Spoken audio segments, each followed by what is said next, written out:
The bridge of the U.S. Defiant shook as another blast hit the shields. Captain Samantha Miller grabbed the edge of her command chair to stay upright. Through the main view screen, she watched human ships burning against the blackness of space. What had begun as a routine patrol had turned into a massacre. "Shield status?" Miller asked, her voice steady despite the chaos. "Down to 30%, Captain," replied Officer Eric Boyd from the tactical station, wiping blood from a cut on his forehead. "We can't take much more of this." Miller nodded and surveyed what remained of her bridge crew. Many stations sat empty. Those still at their posts worked with grim determination, faces lit by emergency lighting and the occasional flash of explosions outside. "Any contact with the other ships?" she asked. Communications Officer Kelly Daniels shook her head. "The Columbus and Valor are destroyed. The Washington lost all power 5 minutes ago. The rest," her voice broke, "we're receiving no signals from any other Earth vessels, Captain." Miller closed her eyes briefly. Just hours ago, Earth's defense fleet had been 47 ships strong. Now, as far as she could tell, the Defiant was the last one standing. The Keldorian Empire had struck without warning. Their ships had appeared from nowhere, using some kind of technology that let them bypass Earth's early warning systems. The attack was precise and devastating. "Captain, 3 Keldorian destroyers are moving to surround us," said Navigator Paul Winters, his fingers dancing across his console. Miller made her decision. Plot an escape route, maximum speed. First Officer Peter Grant turned to her in surprise. "Captain, we can't run. Earth needs us tow." "Earth needs us alive, Peter." Miller cut him off. "Look around you. We're the last battleship. If we stay and fight, we die for nothing." The ship rocked again as another blast hit them. "Engines at 70%, called Engineer John Reeves over the intercom. "We've got maybe one good jump in us before we need repairs." Miller stood up. "All hands, prepare for emergency jump. Mr. Winters, get us out of this killing field." "But Captain, where should I set course for?" Winters asked. "Anywhere but here," Miller replied. "Find us somewhere to hide and regroup." As the Defiant turned away from the battle, the main screen showed Earth in the distance, Keldorian ships descending toward the blue planet. Miller felt a stab of guilt, but pushed it away. Staying would mean certain death. "Captain," picking up a transmission from Earth Command, Daniels said suddenly. "It's Admiral Rogers." The screen flickered, showing an older man in a smoke-filled room. Parts of the image broke up, but his voice came through clearly enough. "Any vessels receiving this? Earth's orbital defenses have failed. Ground invasion has begun. Do not, repeat, do not attempt to return. Survive. Regroup. Resist." The transmission cut off abruptly. "That's it," Daniels said quietly. All channels from Earth just went silent. The bridge fell quiet except for the hum of engines and beeping of consoles. "Jump ready in 10 seconds, Winters announced. Miller returned to her chair. "Log this moment," she said to no one in particular. "U.S. Defiant, last known surviving vessel of Earth's defense fleet, is retreating from combat on my orders." She looked at the frightened but determined faces of her remaining crew. "This isn't surrender," she continued. "This is survival. The Keldorians think they've won. They think one more ship doesn't matter. We're going to show them how wrong they are." The stars on the view screen stretched into lines as the Defiant jumped away, leaving behind the burning remains of humanity's fleet. In the quiet that followed, Miller ordered a full assessment of their situation. The results were grim. 37 crew members remaining out of a standard complement of 120. Damage to multiple systems. Limited supplies. But they were alive. And as long as they remained alive, Earth wasn't completely defeated. Miller looked at the stars of unfamiliar space on the view screen.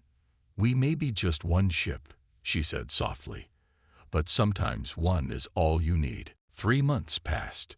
The U.S. Defiant drifted silently through the dust and rocks of an asteroid field. Inside, the ship was dim, running on minimal power. Captain Miller had ordered most systems shut down to avoid detection by Keldorian scouts. In the engine room, John Reeves worked by the light of a single lamp. His hands were black with grease as he connected wires inside an open panel. The door slid open, and Miller entered. "How's our ghost mode coming along?" she asked. Reeves wiped sweat from his forehead, leaving a dark smudge. "It's not pretty, but it should work. I've rewired the shield generators to absorb sensor scans rather than reflect them." "Will it hide us completely?" "Not from a direct visual, but from long-range scans. Yes, they'll have to be right on top of us to see us." He closed the panel. "It's the best I can do with salvaged parts." Miller nodded. "Good work. We'll test it tomorrow." She left the engine room and walked through the quiet corridors of her ship. The Defiant had been designed for a crew of 120. Now 34 people rattled around inside it. They had lost 3 more to injuries in the weeks after their escape. The mess hall was serving as their meeting room. First Officer Grant, Communications Officer Daniels, and Security Chief Alan Foster waited for her around a table covered with maps and data tablets. "Any news?" Miller asked as she sat down. Kelly Daniels tapped one of the tablets. "I've been monitoring Keldorian transmissions. They're talking about Earth." Her voice caught for a moment. "They've established full control. Major cities are under Keldorian governors. Humans are being processed for labor assignments." The room fell silent. "Any word about resistance?" Foster asked. "Some. There are reports of human fighters causing trouble in the southern regions and in parts of what they call the northern continent." "So people are fighting back," Miller said, a small smile forming. "Captain," Grant interrupted, "I think we need to discuss our situation realistically." He leaned forward. "We have limited supplies. Our weapons are damaged. We are one ship against an empire. Maybe we should consider finding a Keldorian outpost and surrendering." "Surrendering?" Foster slammed his hand on the table. "After what they did." "I'm thinking about the crew," Grant argued. "How long can we survive out here, running and hiding? At least they'd be alive." Miller stood up slowly. All eyes turned to her. "I understand your concern, Peter, but surrender isn't an option." She walked to a viewport that showed the silent rocks floating outside. "The Keldorians think they've won. They believe Earth's fleet is destroyed. They don't know about us." She turned back to face them. "We're not going to surrender. And we're not just going to survive." Her eyes glinted in the dim light. "We're going to fight back." "How?" Daniels asked. "We're just one ship. One ship they don't know exists," Miller replied. "One ship that can appear and disappear, strike where they're weak, vanish before they can respond." She pointed to the star chart on the table. "There's a small Keldorian outpost here, just 3 light-years away. Minimal defenses, plenty of supplies." Foster leaned forward, interested. "A raid?" Miller nodded.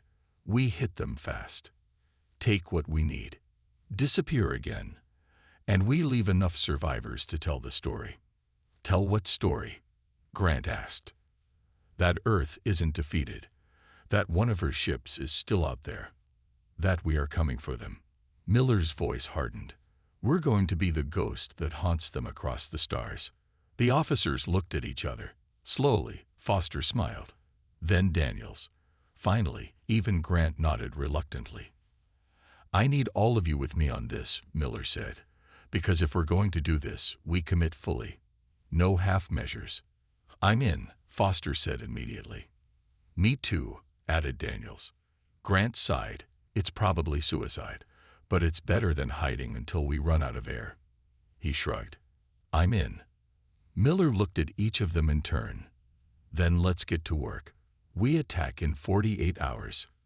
Outside, the Defiant continued its silent drift through the asteroids, a predator waiting for the right moment to strike. Flames erupted from the Keldorian supply depot as the U.S. Defiant pulled away, its newly acquired cargo safely stored in the hold. This was their 5th successful raid in 2 months. Each attack made them stronger. Each retreat made them harder to catch. On the bridge, Captain Miller watched the burning station grow smaller on the view screen. "Any pursuit?" she asked. Navigator Winters checked his scanners. 2 patrol ships, but they're still 10 minutes out. We'll be long gone by then. "Take us into the dust cloud," Miller ordered. "Full stealth mode." The Defiant slipped into a nearby nebula, its modified shields absorbing sensor scans. Inside the purple-red cloud, they were invisible. In the cargo bay, Security Chief Foster directed the sorting of their stolen supplies. The raid had yielded fuel cells, medicine, and food. Most valuable of all were the Keldorian data cores. "Captain to the science lab," came Science Officer Lisa Warren's voice over the intercom. "I found something." When Miller arrived, Warren was hunched over a computer connected to a Keldorian device. "What is it?" Miller asked. Warren looked up, excitement in her eyes. "A weakness. I've been studying their shield frequencies from the data we've collected. There's a pattern to how they modulate. If we can match it exactly, and then fire at a specific moment in their cycle, we could punch through their shields directly," Miller finished. "Exactly. They've never needed to fix this vulnerability because no one has ever exploited it before." Miller smiled. "Nice work. Start working with Reeves to modify our weapons." Later that day, Miller met with her senior officers in the mess hall. The mood was different than it had been 2 months ago. There was energy now. Purpose. "The Keldorians have noticed us," Communications Officer Daniels reported. "Their transmissions are full of reports about the human ghost ship. They're calling us the Phantom." "Good," said Foster with a grin. "Let them worry." First Officer Grant, who had been against the raids at first, now nodded in agreement. "Morale among the crew is higher than I've seen since before the attack on Earth." "I have more news," Daniels added. "I've detected encrypted signals that don't match Keldorian patterns. I think they're human." The room fell silent. "You're saying there are other human ships out there?" Miller asked. "Not ships," Daniels clarified. "The signals are coming from planets. I think they're resistance cells. People fighting back on the ground." Miller leaned forward. "Can we contact them?" "I've been working on it. The encryptions are complex, but I've nearly cracked them." "Keep at it," Miller ordered. "If there are other humans fighting, we need to coordinate." The meeting continued with reports on supplies and ship status. As it ended, Miller remained at the table, studying star charts. Grant stayed behind. "I was wrong before," he admitted. "This is working. We're actually hurting them." "We're annoying them," Miller corrected. "Small stings, but it's a start." Grant hesitated. "There's something else. The crew has been talking. Word is spreading beyond the Keldorians. Other species they've conquered are hearing about us. We're becoming a symbol." Before Miller could respond, the ship's alarm blared. "Captain to the bridge," Winter's voice called over the intercom. Miller and Grant ran to the bridge, where Winters pointed to the long-range scanner display. "A Keldorian battleship just entered the system," he explained. "But not just any battleship. Look at the configuration." Miller studied the display and felt her blood run cold. "That's a command ship." "Yes," Winters confirmed. "And according to the identification codes, it belongs to Admiral Vexar himself." "The one who led the attack on Earth," Grant whispered. Miller's jaw tightened. "He's hunting us personally now." On the screen, the massive Keldorian vessel moved slowly through the system, its size dwarfing their own ship. Even with their new understanding of Keldorian shields, taking on such a vessel would be suicide. "Orders, Captain?" Winters asked. Miller watched the enemy ship for a long moment. "We're not ready for him yet," she finally said. "Plot a course out of the system. We'll continue our campaign elsewhere." As the Defiant slipped away unseen, Miller made a silent promise. Someday, they would be strong enough to face Vexar directly. Someday, they would have their revenge. But for now, they would continue to be the phantom that struck from the shadows, the the lone ship that defied an empire. The U.S. Defiant approached the Keldorian research station silently. Intelligence gathered from their previous raids suggested this facility held valuable technology and possibly prisoners. Captain Miller had decided it was worth the risk. "Scan for life forms," she ordered. Tactical Officer Greg Hammond studied his console. "I'm picking up Keldorian signatures, as expected. But there's something else." He frowned. "Two other species I don't recognize." "Prisoners?" Miller asked. "Most likely. They're in the lower levels, in what appears to be holding cells." Miller nodded. "Change of plans. We're not just taking tech now. We're conducting a rescue operation." Security Chief Foster gathered a boarding team in the shuttle bay. "Remember, quick and quiet. Stun if possible. We want information more than bodies." The raid went smoothly at first. Foster's team secured the main laboratory, while Miller led a second team to the prison level. There they found cells containing strange aliens. Some had blue skin and 4 arms. Others were shorter with ridged foreheads and silver eyes. "We're from Earth," Miller told them as Foster's team worked on the locks. "We're here to help." One of the blue aliens stepped forward when his cell opened. "I am Zivra of the Terrian Collective." "You are human." He spoke English with an odd accent. "Yes, I'm Captain Miller of the U.S. Defiant." The alien's eyes widened. "The ghost ship. The stories are true then." Before Miller could respond, alarms blared throughout the station. "We've been spotted." Foster's voice came through the comm. "Time to go." They rushed the freed prisoners to the Defiant, barely escaping as Keldorian security forces converged on the docking bay. Once safely away, Miller ordered maximum speed until they reached a small moon where they could hide and assess their new passengers. In the mess hall, Medical Officer Natalie Collins examined the aliens while Miller spoke with their leaders, Zivra of the Terrians and Klar, a female from the species called Vulturi. "The Keldorians attacked our worlds 3 years ago," Zivra explained, "just as they did to Earth." "They take our scientists," added Klar, her silver eyes narrowing. "Force them to develop weapons. Those who resist are killed." Hammond watched from the corner, his hand never far from his weapon. "How do we know we can trust them?" he whispered to Miller. "We don't," she replied quietly. "But they hate the Keldorians as much as we do." "That's a start." Collins approached with her medical tablet. "They're malnourished but otherwise healthy. The Terrians have interesting biology. Their 4 arms allow them exceptional dexterity. And the Vulturi have sensory abilities beyond human range." Miller nodded thoughtfully. "Abilities that could be useful." She turned back to the aliens. "We're fighting the Keldorians. Small attacks, but we're hurting them. Would you be willing to help us?" Zivra and Klar exchanged looks. "What can 34 humans in one ship hope to accomplish?" Klar asked. "More than you might think," Miller replied. "We've hit 7 targets in 3 months, taken supplies, gathered intel. We're learning their weaknesses." "Your ship," Zivra said. "It has cloaking technology." "A modified stealth system," Miller explained. "It's not perfect, but it's kept us alive." Klar leaned forward. "Terrian engineering could improve this. Our people developed similar systems before our defeat. And my people know Keldorian patrol patterns," added Klar. "Their command structures, their protocols." Hammond stepped closer. "Captain, a word." Miller followed him to the corner. "We barely have enough supplies for our own crew," he pointed out. "And we know nothing about these species." "We know they've suffered like us," Miller replied. "And they have knowledge we need." She returned to the aliens.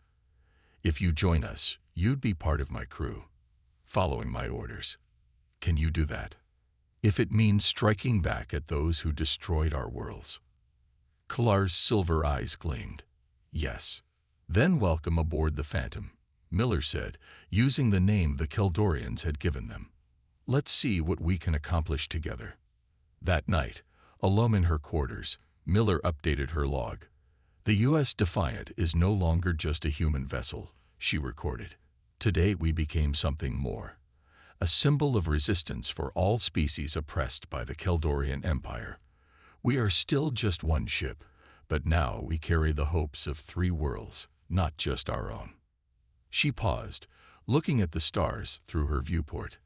And Admiral Vexar should be very, very afraid. Brace for impact. Miller shouted as the bridge crew grabbed hold of anything bolted down. The Defiant shuddered violently as 3 Keldorian torpedoes struck its port side. Warning lights flashed across every console. Shields down to 12%. Hammond reported, his face lit by the red emergency lights. We can't take another hit like that. Miller's jaw tightened. For 2 weeks, they had been running from Admiral Vexar's elite hunter fleet. The ships were faster than any they had faced before, commanded by Vexar's daughter, Kelsera. Somehow, the Keldorians had improved their sensor technology. The Defiant's stealth system wasn't working as well as it had. Engine status, Miller asked. Main drive is damaged, Reeves reported over the comm. We need time to repair it. We don't have time, Miller muttered. She studied the tactical display. Ahead lay a massive gas giant with violent storms swirling across its surface. Behind them, 5 Keldorian warships closed in. Mr. Winters, take us into the gas giant. The navigator turned in shock. Captain, the atmosphere will tear us apart. Not if we stay in the upper layers. The storms will mask our signature and might damage their ships more than ours. It was a desperate move, but they had no choice. The Defiant plunged into the swirling clouds of the gas giant. Lightning flashed around them as the ship was buffeted by hurricane-force winds. The Keldorian ships followed, but more cautiously. Find us a calm spot, Miller ordered. Somewhere we can make repairs. Winters guided them deeper, into a relatively stable area between storm bands. The Defiant settled there, powering down all non-essential systems. They're still searching the upper atmosphere, Daniels reported, monitoring the Keldorian communications. They haven't spotted us yet. Miller turned to Reeves. How long for repairs? 6 hours minimum, he replied grimly. The drive took heavy damage. You have 4, Miller said. After that, they'll find us no matter where we hide. In engineering, Reeves worked frantically alongside Zivra. The Terrian's 4 arms moved with incredible speed, rewiring damaged systems. Your ship's design is fascinating, Zivra commented as they worked. But these power conduits are inefficient. With Terrian technology, they could be much better. If we survive, you can help me redesign the whole system, Reeves replied. Meanwhile, tension grew among the crew. Many had been awake for days, running from Kelsera's hunters. In the mess hall, arguments broke out over small things. How did they find us? Foster wondered aloud as he sat with Hammond. We've been careful. Used all our stealth tech. Maybe we have a traitor, Hammond suggested quietly. Among our own crew. Impossible. What about our new friends? Hammond nodded toward Kilar, who sat alone in the corner. We know nothing about them.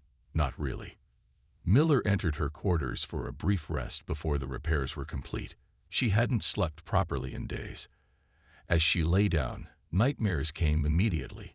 Visions of Earth burning, her crew dying, the Defiant breaking apart. She woke with a gasp to find Navigator Winters at her door. Captain, we found something you need to see. In a small storage compartment, they had discovered a Keldorian device hidden beneath some panels. A tracking beacon, Winters explained. It's been transmitting our location. For how long? Miller asked, her stomach sinking. Based on its power consumption, since just after we rescued the aliens. Miller's eyes narrowed. You think one of them planted it? I don't know, Winters admitted, but it explains how Kelsera has been tracking us so effectively. Before Miller could respond, the ship's alert system activated. Captain to the bridge, Grant's voice called. Keldorian ships are descending. They've found us. Miller looked at the tracking device, then at Winters. Destroy this. Then get to your station. We're about to see what this ship is really made of." As she hurried to the bridge, Miller realized they faced more than just external enemies. The trust she had built with her crew and their new allies was now in danger. And somewhere on her ship, a traitor might be waiting to strike. The Defiant limped through space, its hull scorched and damaged. They had escaped the gas giant by riding out on a massive storm, the violent winds giving them the speed boost they needed to break away from Kelsera's ships. But the cost had been high. 3 crew members dead, and many systems barely functioning. "Where are we heading, Captain?" Winters asked from his navigation station. Miller studied the star map. "Here," she said, pointing to a small dot far from any Keldorian patrol routes. "Outpost 37. Grant frowned. "That's a human colony. It was destroyed in the first wave of attacks." "That's what the reports said," Miller agreed. "But I received a coded message while we were in the gas giant. There are survivors, and they've been hiding from the Keldorians just like us." The journey took 5 days, 5 tense days of watching for pursuit and dealing with the tracking device they had found. Miller had ordered a complete search of the ship, but no more devices were discovered. The question of who had planted it remained unanswered, creating suspicion among the crew. When they reached Outpost 37, they found it orbiting a small rocky moon. From a distance, it looked abandoned, a perfect disguise. "We're being scanned," Hammond reported. A voice crackled over the comm. "Unidentified vessel. State your business or be destroyed." "This is Captain Samantha Miller of the U.S. Defiant. We received your message and have come for help." A long pause followed, and then, "Welcome to Outpost 37, Defiant. We've heard stories about you." The station's hidden docking bay opened, revealing a bustling human settlement inside what had appeared to be a dead colony. As Miller led a small team off the ship, they were met by a tall man with a graying beard. "Benjamin Howard," he introduced himself. "Colony administrator. Or I was before the Keldorians came." "How did you survive?" Miller asked as Howard led them through the station. "We had early warning," Howard explained. "Just enough time to fake our destruction and hide. We've been here ever since, developing ways to fight back." He brought them to a large laboratory where scientists worked on various projects. "We've been building experimental weapons and defense systems, things that might give humanity an edge." For the next week, the Defiant underwent repairs using the colony's facilities. Howard's scientists helped upgrade their systems with technology they had developed in secret. During this time, Miller coordinated with other resistance cells through the colony's secure communications network. "We need to strike a major blow," she told her officers and Howard during a strategy meeting. "Something that will hurt the Empire and give hope to everyone fighting them." "There's a Keldorian communications hub in the Vega sector," Howard suggested. "It coordinates their fleet movements across 3 systems. If we could disable it, their ships would be flying blind." Hammond finished, excitement in his voice. Plans were made. The Defiant would lead the attack, supported by small fighter craft from the colony and other resistance groups. It would be the largest coordinated strike against the Keldorians since Earth fell. The night before the mission, Miller found Howard in the observation deck, looking at the stars. "Worried about tomorrow?" she asked. "Always," he admitted. "But it's time we stopped hiding and started fighting back for real." The attack began well. The Defiant's improved stealth systems got them close to the hub before they were detected. Colony fighters swarmed around them, taking out defensive turrets. But as they approached the main facility, disaster struck. Keldorian battleships appeared from nowhere. They had been waiting in ambush. "It's a trap," Grant shouted as the first blasts hit the Defiant. In the chaos that followed, Miller realized the truth. The traitor had warned the Keldorians about their plan. As she fought to save her ship, she saw Howard's vessel move between the Defiant and an incoming Keldorian destroyer. "Get your ship out of here, Miller," Howard's voice came over the comm. "Someone has to survive to continue the fight." Before she could respond, Howard's ship rammed the Keldorian vessel, both erupting in a blinding explosion that gave the Defiant the chance to escape. As they fled, Miller made a discovery that finally answered their questions. A crew member found a Keldorian in disguise, not one of their alien allies, but an infiltrator using advanced technology to appear human. The spy was captured, but the cost had been high. Howard was gone, and with him, many of their hopes for a united resistance. "We can't keep running forever," Miller said, looking around at the tired faces of her officers. 2 months had passed since Howard's sacrifice and the discovery of the Keldorian spy. In that time, they had continued their hit-and-run attacks, but something had changed. Miller could feel it. The crew was losing hope. "What are you suggesting, Captain?" Grant asked. The first officer had become her most trusted advisor, his initial doubts long forgotten. Miller activated the holographic display in the center of the briefing room. It showed a massive orbital structure. "This is the Keldorian Central Defense Platform. It orbits their homeworld and coordinates their entire defense network. It's the brain of their military operations." A stunned silence fell over the room. "You want to attack their homeworld?" Hammond finally asked. "That's suicide." "Not attack," Miller clarified. "Infiltrate. We've learned enough about their systems from our raids and from the spy we captured. We know their codes, their protocols. With Zivera's stealth modifications and Klar's knowledge of their security, we could get close enough to upload a virus into their central system." "What would this virus do?" Lisa Warren asked. "Disable their coordinated defense network. Every Keldorian ship and station depends on signals from this platform. Without it, they would be vulnerable, unable to communicate effectively."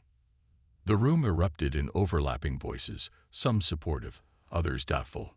"It's too risky," Foster argued. "Even if we could reach the platform, there's no guarantee the virus would work." "And what about afterwards?" Daniels added. "We'd be deep in enemy territory with every Keldorian ship hunting us." Miller let them talk, watching their faces. When the noise died down, she spoke quietly but firmly. "I'm not ordering anyone to come with me. This is a volunteer mission. But consider this. For months we've been fighting to survive, to hurt the enemy when we can. It's not enough. Earth is still occupied. The Terrian homeworld is still under Keldorian control. The Volturi are still enslaved. We need to do more than just survive. We need to win." She let her words sink in before continuing. "If we succeed, resistance forces throughout Keldorian space will have a real chance to fight back, maybe even to liberate their worlds." One by one, her officers nodded their agreement, even the doubters. "How do we get past their fleet?" Winters asked. Miller smiled. "We use everything we've learned. Terrian stealth technology, Volturi battle strategies, human ingenuity." Over the next week, they prepared. Warren and Reeves worked with Zivera to perfect a virus that would target the Keldorian defense network. Klar trained boarding teams in Keldorian security procedures. Every crew member knew their role, understood the risks. Then they set course for the heart of the Keldorian Empire. Their approach was tense but uneventful. The improved stealth systems worked better than they had dared hope. They slipped past patrol ships, sensor arrays, even a massive battle station. "We're entering orbit around their homeworld," Winters reported, his voice tight with tension. "Defense platform ahead." On the view screen, the massive structure loomed against the backdrop of a blue-green planet. It was larger than they had expected, bristling with weapons and communications arrays. "Hold position here," Miller ordered. "Prepare the boarding shuttle." She had just stood to address the bridge crew when alarms blared. "Keldorian ship dropping out of faster-than-light travel," Hammond shouted. It's Kelsera's flyship." Miller's heart sank as she saw the massive vessel appear on their scanners, positioned directly between them and the defense platform. "They've detected us," Daniels confirmed, listening to Keldorian communications. "They're powering weapons." Miller gripped the edge of her command chair. Everything they had worked for came down to this moment. "Evasive maneuvers," she ordered. "We're not giving up now." The Defiant banked hard, barely avoiding the first volley from Kelsera's ship. They returned fire, their weapons enhanced with the knowledge they had gained about Keldorian shield vulnerabilities. But they were still one ship against a much larger foe. As Miller prepared to order another evasive pattern, Daniels suddenly called out, "Captain, I'm picking up new signals. Multiple ships coming out of faster-than-light travel." Miller braced for more bad news, but Daniels turned to her with wide eyes. "They're not Keldorian. They're resistance ships. Human, Terrian, Vulturi. They're here to help us." Space around the Keldorian homeworld erupted into chaos. Dozens of resistance ships engaged the surprised Keldorian forces. The Defiant weaved through the battle, taking advantage of the confusion. "How do they know to come?" Miller asked, watching the unexpected allies on the view screen. "They've been monitoring our communications," Daniels explained. "They heard about our plan and decided to join us. The stories about us have spread farther than we realized." Miller felt a surge of hope. What had begun as one ship's desperate fight had grown into something much larger. "Get us to that platform," she ordered. "This might be our only chance."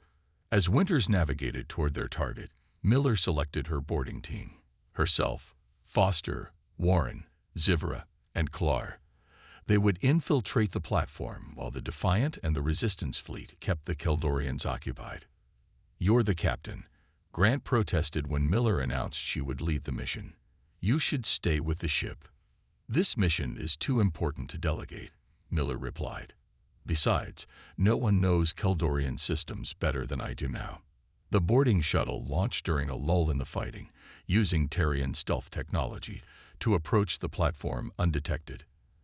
They docked at a maintenance port Klar had identified as having minimal security. Once inside, they moved quickly through the corridors. Klar's knowledge of Keldorian protocols got them past security checkpoints. When they encountered guards, Foster's team took them down silently. "The central control room is 2 levels up," Klar whispered as they huddled in a service corridor. "There will be heavy security," Zivra warned. "Even with our disguises, they'll check our clearances carefully." Miller nodded. "Then we don't use the main entrance." Warren pointed to a maintenance shaft on her tablet display. "This should take us directly above the control room." They climbed through tight passages, emerging into a ceiling crawl space above their target. Through vent openings, Miller could see Keldorian officers monitoring the battle outside. Their movements were urgent, confused. The surprise attack had thrown them off balance. "Ready the virus," Miller told Warren, who connected a small device to her tablet. Suddenly, alarms blared throughout the station. A voice spoke in the Keldorian language. "They've detected the boarding," Klar translated. "They're sealing all sections." "We're out of time," Miller decided. "We go now." They burst through the ceiling panels, dropping into the control room. Foster and Klar took out the guards while Miller and Warren rushed to the main console. Zivra used his 4 arms to hold off reinforcements at the door. "I need 2 minutes to upload the virus," Warren said, fingers flying across the alien controls. "You have 1," Miller replied, firing at incoming Keldorian soldiers. The battle was intense but brief. Warren's countdown reached 0 just as they were about to be overwhelmed. "It's done," she shouted. Around them, the platform's lights flickered. Screens went dark, then rebooted with error messages. Through the viewport, Miller watched as Keldorian ships suddenly drifted, their coordinated attack patterns dissolving into confusion. "Let's go," she ordered, helping an injured Zivra to his feet. Their escape was chaotic but successful. As the shuttle rejoined the Defiant, Miller saw that the tide of battle had turned dramatically. Without their coordinated defense network, the Keldorian ships were vulnerable. "Captain," Daniels called as Miller returned to the bridge. "I'm receiving reports from all over Keldorian space. Ships are being recalled to defend the homeworld. Occupied planets are seeing mass withdrawals of Keldorian forces. The occupied worlds are rising up," Hammond added. "Earth, the Terrian homeworld, the Vulturi colonies, they're all fighting back." Before Miller could respond, a new message came through. Captain, we're being hailed by the Keldorian flagship. It's Admiral Vexar himself. The bridge fell silent as the Admiral's face appeared on screen. He looked older than Miller had expected, his expression stern but dignified. You are the captain of the ghost ship, he said simply. I am, Miller replied. Captain Samantha Miller of the U.S. Defiant. You have done what no one thought possible, Vexar said. You have brought the Empire to its knees with a single ship. Not a single ship anymore, Miller replied, gesturing to the resistance fleet surrounding them. What are your terms? Vexar asked, surprising everyone. Miller hadn't expected surrender. She thought carefully before responding. Withdraw from Earth and all occupied worlds. Respect their independence. End your expansion. Vexar was silent for a long moment. And if we refuse, then we finish what we started here today.